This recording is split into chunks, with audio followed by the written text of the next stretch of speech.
Hey, what is up, everybody? This is Stevie Breach coming to you here today. A big day in WWE Wrestlemania land. Honestly, something that I never thought was going to happen, but I am damn glad that it is going to happen. Scott Steiner, Rick Steiner, the Steiner brothers, being inducted into the WWE Hall of Fame at the WrestleMania 38 class in Dallas. I think we all know why this was never going to happen. WWE, I believe it was WrestleMania 31 weekend, was putting up warning signs at Monday Night Raw, the Hall of Fame, actual WrestleMania, for the ticket takers not to let Scott Steiner into the building. There was some sort of disagreement with Scott Steiner and Hulk Hogan, where Scott Steiner was threatening Hulk Hogan's wife that he was going to kill her. With Scott Steiner, easily one of the best wrestlers there's ever been in the history of wrestling when there comes to actual wrestling. The things that Scott Steiner did was like, he was like the Ricochet of WCW when he was wrestling back in the late 80s to early 90s. There was major discussions in WCW to split the Steiners and make Scott Steiner a singles wrestling star. There was at one point, I believe it was the Royal Rumble that led to WrestleMania 9, that Scott Steiner would come to WWF, actually win the Rumble, and then go on and win the title at WrestleMania 9. They had that much faith in him. For some reason, the Steiners, they wanted to stay together. They wanted to stay a team. It's what they've done, and they never, wanted to break up. When you look at the actual breakup of the Steiner brothers that happened, was that early 98? I believe is when the Steiners actually broke up. Scott ended up going to the NWO. Rick ended up, I don't think Rick ever really found a place in WCW once the Steiners broke up, because I think he was so well known in that team. And if you look what Scott did, Scott basically showed up to the arena I think he was originally calling himself White Chocolate Thunder or White Thunder, White Lightning, something like that. He had dyed his hair white. He looked like he was already a big dude, but he looked like he had increased his muscle mass just way overnight, just ballooned up into this big, huge genetic freak. One of the muscles on muscles dude. I mean, the guys that you only see on the internet.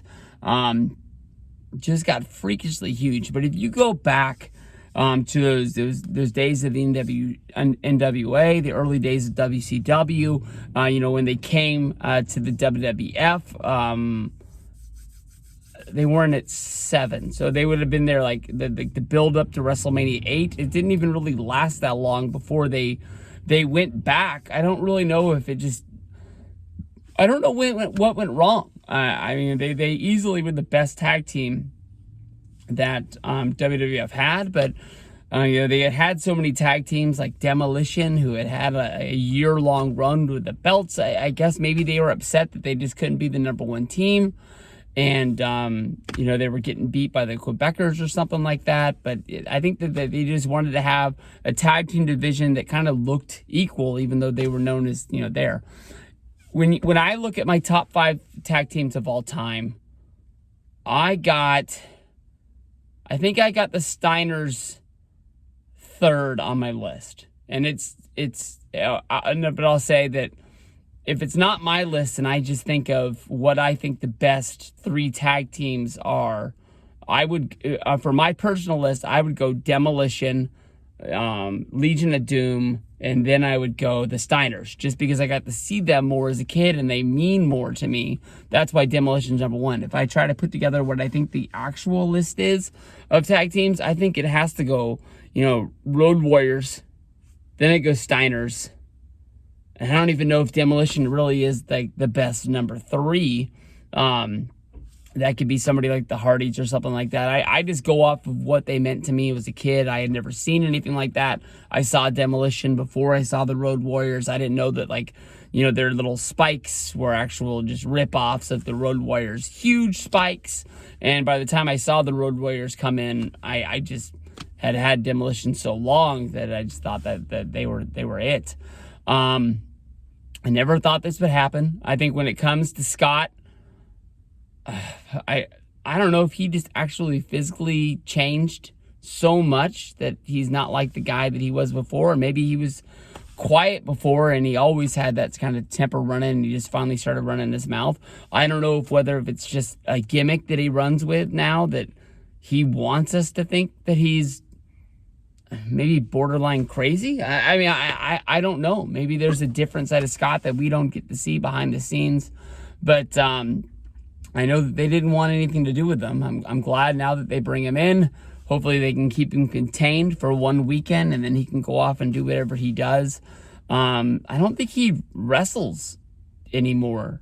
I think that his in-ring is just basically done. I think he gets brought in to, like, just do the promos of, like, when he was doing the math facts with the percentages like he did in TNA, or, you know, to call Samoa Joe fat or something like that.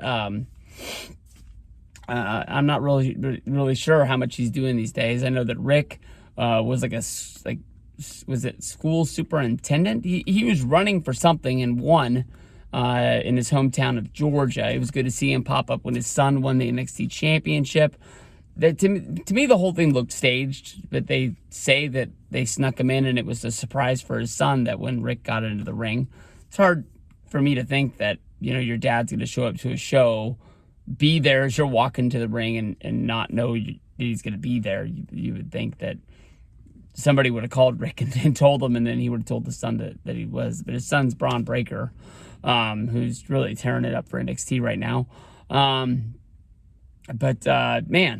I mean, these guys were fucking awesome. If you go back and you watch anything from that, you know, the late 80s to early 90s when they went to the WWF, they were the number one. And then, you know, when the NWO thing popped off and Hall and Nash were running around with those titles, the Steiners really were the number one team that kind of took the flag for WCW, saying that we got to stop these guys. Everybody remembers the angle that they did. They had to backtrack off. They tried to kind of rip off, like, the Horsemen attacking Dusty Rhodes, pulling into the TBS studios in the parking lot.